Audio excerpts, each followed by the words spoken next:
Can't get enough of HR? Well, you've come to the right place. Today we move to the topic of benefits. An important aspect of HR's job is to define the benefits of a company. Important benefits that we typically associate with a business are insurance, health and medical, life insurance, disability insurance. I remember looking at a benefit package one time and it spelled out how much money I would get if I lost a finger, things like that. But it's other more serious disabilities, obviously. If you have sick days, if you have long-term disability, those sorts of things. HR also has benefits that are in a wide variety of things. Provide legal help to people. Adoption help some people have. Companies like Google will do your laundry. The college here has a daycare.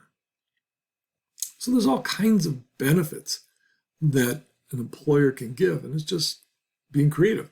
Think of benefits like discounts at movies or gym memberships or things like that. It's only limited by the creativity and the money of HR. Now, a huge responsibility of HR is to define the retirement benefits. I want to spend a minute on this to make sure you're clear on this. There are two types of retirement plans. One is called a defined benefit plan. These are better known as pension plans. They're called defined benefit plans because they're a benefit. There's no real money there in your name in this plan. The money you get when you retire is defined by a formula based upon how many years you worked at the company and how old you are. So if you've worked at the company for 30 years and you're 50 years old, maybe you get 10% of your salary as retirement pension. Maybe if you're 65 and you've worked there for 40 years, you get 50% of your salary as a pension. The employee does not contribute money to this plan. This all comes out of the company. These were very, very popular. But there's two problems with this. Defined benefit plans, people like them because they don't have to think about them and don't contribute. The problem for people, employees with this one is if you work someplace for 4 years and leave, you get nothing. 9 years, nothing. And more people are changing jobs, not staying with something for a long period of time. So this is a problem for people. It's no portability. It's also a problem for businesses. Think about owning a business. Somebody retires at age, say, 60, and they're going to get a pension.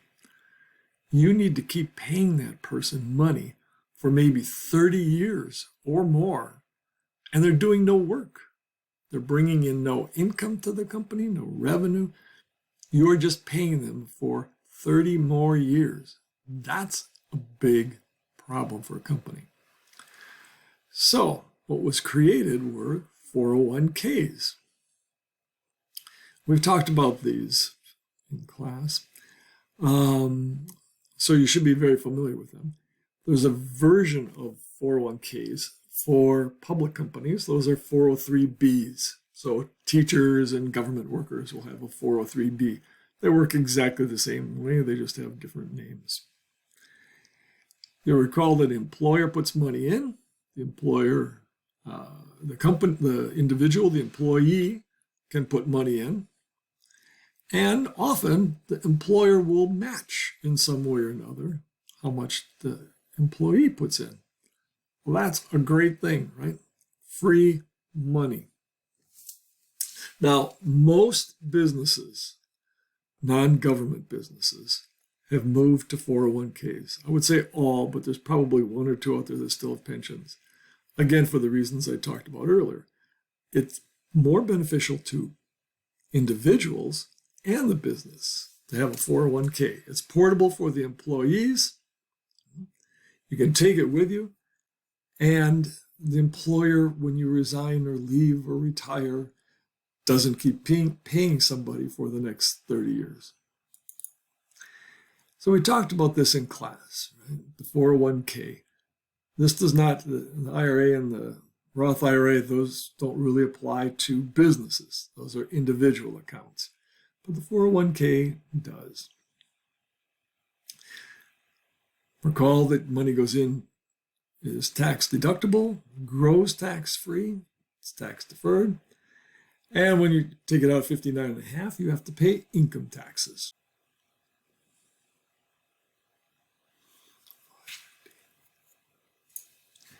Now, one reason to show this is that if you leave an employer and you have a 401k, you can move your money from the 401k and roll it over into an IRA. Right? So then you keep this with you. You have the option also, if you leave an employer, maybe to move it to your new employer. They might have a 401k. And maybe even your old employer will let you keep the 401k with them. They're not going to keep contributing money, of course, but you can still keep your money there and invest it with the person that you had. The difficult thing with a lot of people when they do this is that they get confused about what to invest in. You should know by now enough about asset allocation and mutual funds that this should not be a major block to you. If your employer offers a 401k, take it. Now, benefits. There's other benefits.